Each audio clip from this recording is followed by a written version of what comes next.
Alright guys, welcome to 9.4. On the board here, I'm not going to write out the definitions of walk, trails, paths, cycles and circuits because that's going to take up half my board here. So I'll provide that part as a handout. However, I'm going to go through the Eulerian Hamiltonian parts of this topic. So first thing is going to look at Euler. I know we've already looked at Euler's formula, so we're feeling pretty good about him.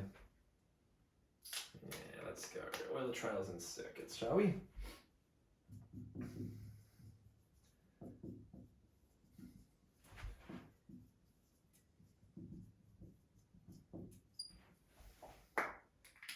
Right, so two types of trail, one type of trail and one type of a circuit here.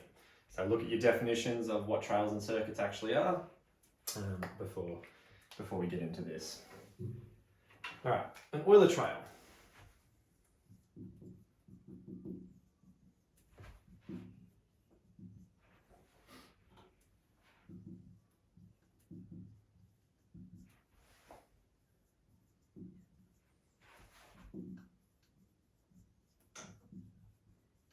It's a type of trail which travels every edge exactly once. So there's no repeated edges and it goes over every single edge. You'll notice as we go through these notes that Euler, he was all about the edges. Hamilton, he was all about the vertices.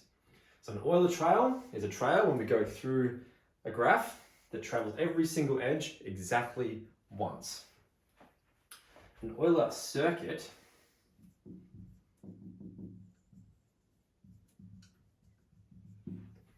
is a type of Euler trail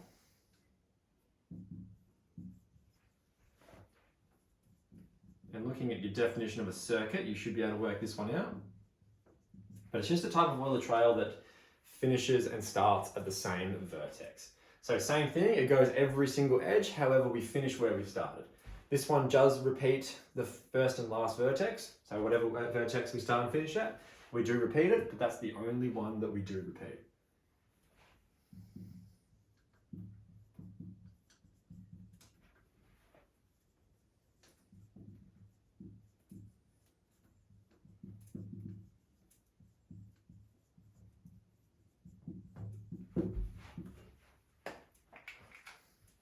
Now there are some nice nifty rules to be able to work out whether an Euler trail and circuit does actually exist inside of our network. We don't have to do it by inspection, trial and error. There are some nice nifty rules.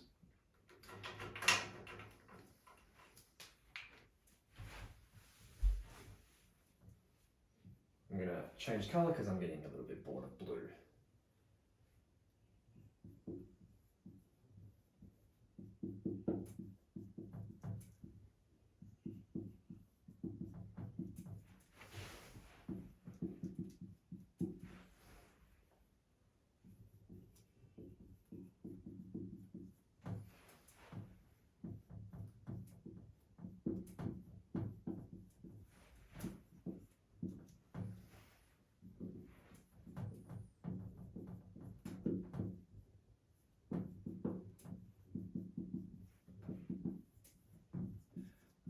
Alright, so for an Euler trail to exist, all vertices, we have to look at whether they're odd or even.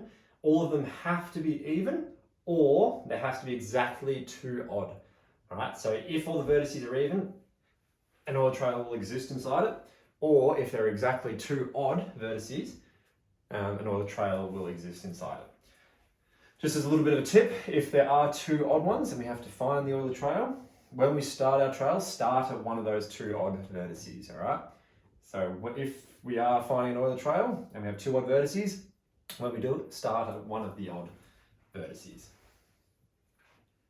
And for an Euler circuit to exist,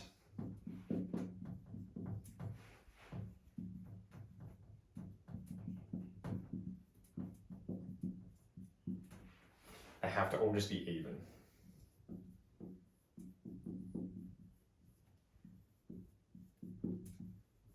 Alright, so the Euler circuit's not affected by those two odd ones. They all have to be even for an Euler circuit to exist inside of the network.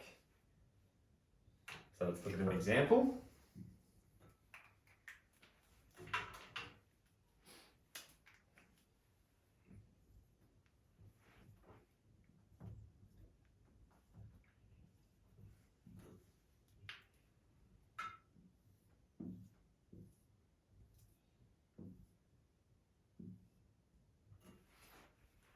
So typically with these I didn't mention, but more often the edges are labelled rather than the vertices, and you'll see why in a moment.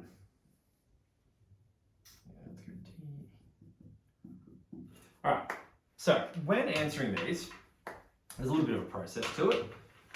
If you're asked to calculate or firstly work out whether an oil trail or circuit exists, start with the vertices. Alright, label if they're odd or even. So this one up here is a degree of 2, it's even. Also 2. This one's 3, this one's 3, this one's 2. So remember the degrees are just how many edges are coming into that vertex. So looking at that, I can see I've got 2 odd and 3 even. Meaning an Euler trail will exist inside this network because there are exactly 2 odd vertices. Alright, now I want to actually write out what that trail is. So using that tip I mentioned before, I'm going to start at one of the odd ones, and then I'm going to go from there. You might stuff it up the first time, that's fine, just try again. So I'm going to start up here. I'm going to go along F, and then I'm going to go up to E, I'm going to go across D, then I'm going to go across B, then I'm going to go down A, then I'm going to go across C. So what I've done is I've gone F, E, D, B, A, C. I've crossed every single edge exactly once, and I haven't repeated. Therefore, I've located my Euler trail. I didn't start where I finished, which makes sense because there were 2 odd vertices in there. Therefore, that's my Euler trail.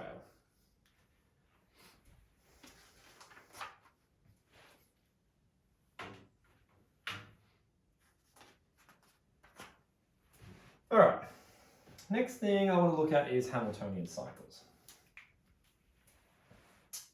And paths, sorry.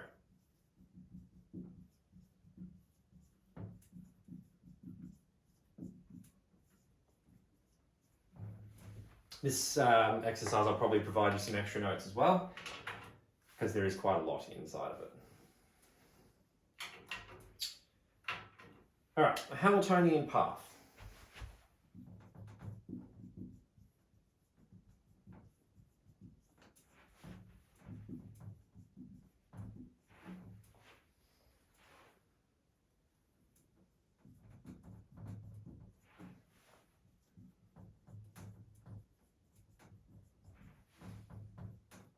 Visits every vertex exactly once.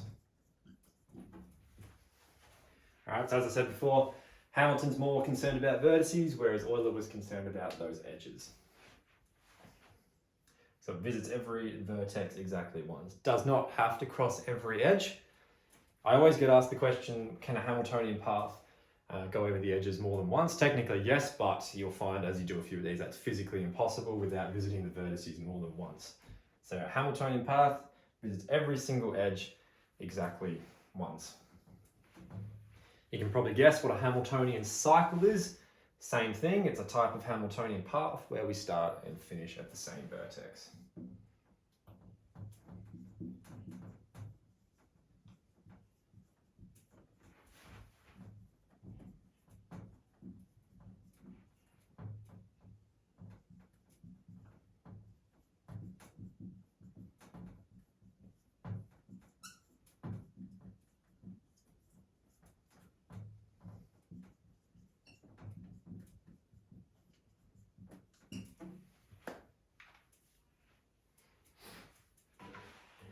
Unfortunately with Hamilton, we don't have these nice nifty rules like we did with Euler. It's more just about trial and error.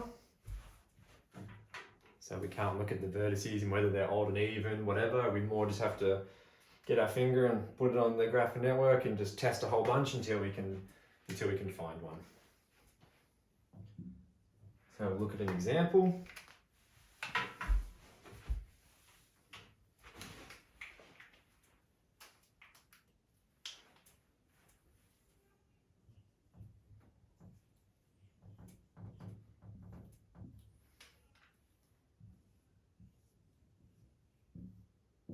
Typically with these ones, our vertices are labelled because Hamilton's all about dem vertices.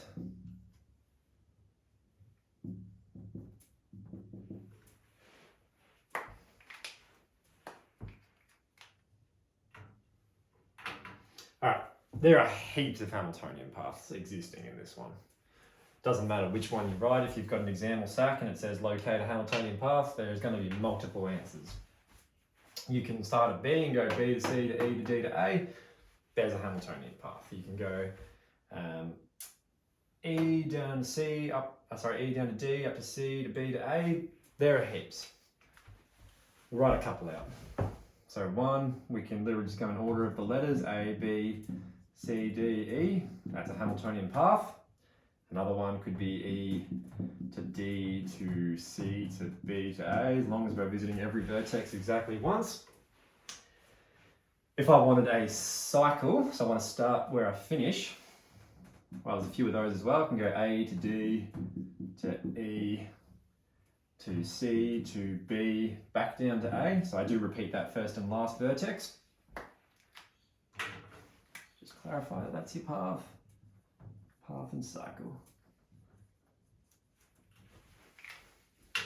So that's pretty much it for 9.4. As I said, there are a couple of other little things that I'll expand upon in the handwritten or the extra notes that I give you.